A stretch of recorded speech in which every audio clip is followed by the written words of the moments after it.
vybaví, když slyšíte slovo Základní škola Bratří Čapků?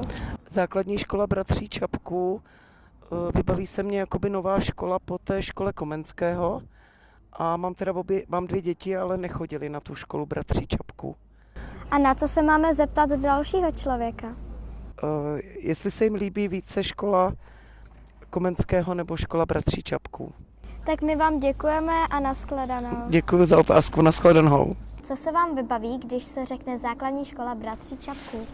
Tam jsem chodila do školy. A myslíte si, že je lepší Základní škola Bratří Čapků nebo Základní škola Komenského? Čapkárna.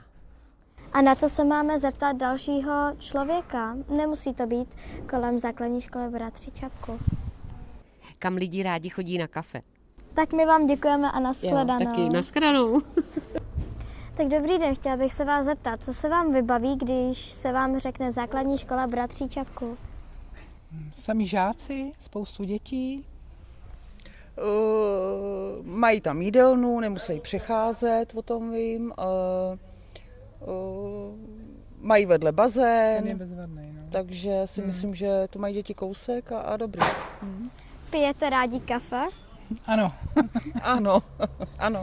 A na co se máme zeptat dalších lidí? tak to teda nevím, jak se jim líbí tady v Ústí. Dobře.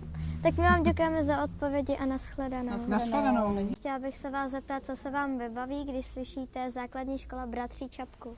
No, velice dobré vzpomínky, přičemž já tam chodil 9 let na základní školu a za mě velice dobré vzpomínky, mám fakt jako na co rád vzpomínat, hlavně 2. stupeň s panem učitelem Martinem Tomíkem. To byl náš třídní učitel a fakt jako borec, jakože ho mám rád v srdci, zaril se do mě. A nejen do mě, ale i do mý třídy, jako prostě máme to prostě tak.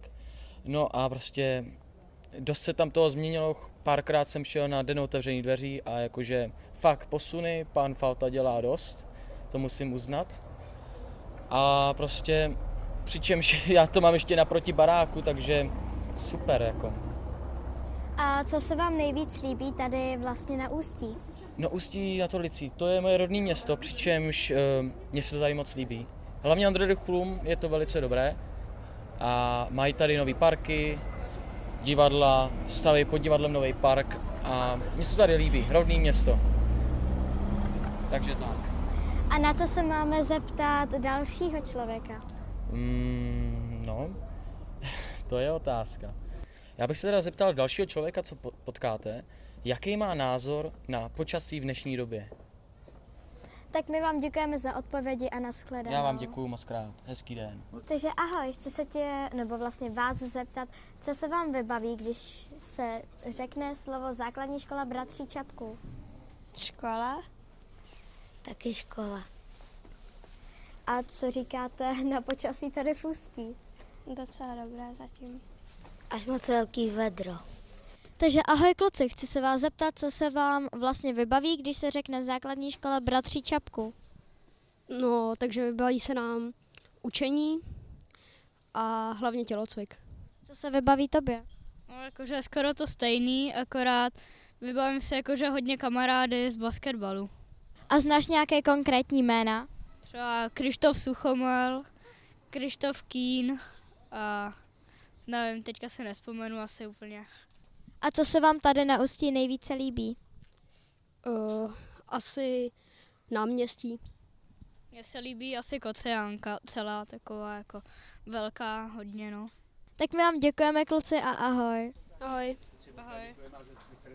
Když se řekne Základní škola Bratří Čapků, co se vám prosím vybaví? Tak dobrý den, moc se mi toho nevybaví, protože já nepocházím z Ústí, pocházím z Hnátnic, ale o téhle škole jsem slyšela a slyšela jsem jenom ty jako fakt nejlepší věci, nic vůbec jakoby špatného, ale znám děti, které tam chodí a jsou velice spokojení. A prosím, když byste nám vymyslela nějakou otázku pro někoho dalšího, koho se budeme ptát? Tak třeba, jak se celkově lidem líbí Ústí nad Orlicí jako město? Aha, dobře, tak já vám děkuji za rozhovor a nashledanou. Není zač, nashledanou. Co se vám vybaví, když se řekne Základní škola Bratří Čapků?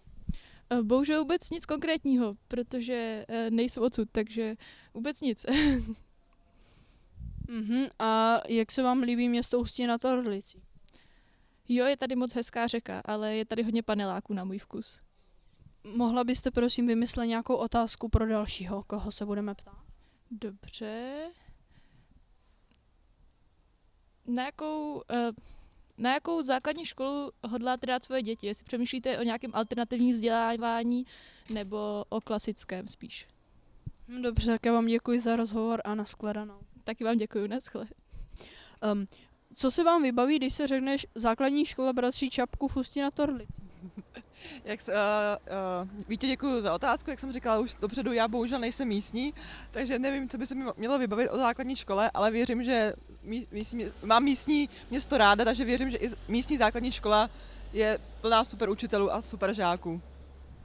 A je to otázka, kam byste dala na školu vaše děti? Tak já rozhodně, až jednou budu mít dítě, tak určitě bych chtěla na nějakou základní školu tady v okolí a na gymnázium a potom nechám rozhodování na mém dítěti, kam bude dál chtít směřovat. A poslední otázka, co byste vymyslela pro dalšího našeho, koho se budeme ptát? Dobře, tak na dalšího člověka, kterého se budete ptát, se ho zeptejte, jakou památku má ve městě nejraději. Dobře, tak já vám děkuji za rozhovor a nashledanou. Nashledanou. Co se vám vybaví, když se řekne základní škola bratří Čapků v Ústí nad Orlicí? Moje vzpomínky, jakož jsem bývalá studentka nebo žákyně, takže je to vlastně moje základní škola domovská. A vybaví se vám nějaká jména z této základní školy? No určitě třeba paní učitelka Jirásková, že jo, která mě učila na přídopis, pan učitel Jetmar, můj třídní pan učitel, pan Martin Falta vlastně, teďka ředitel, že jo, no spoustu, paní Kašová, no.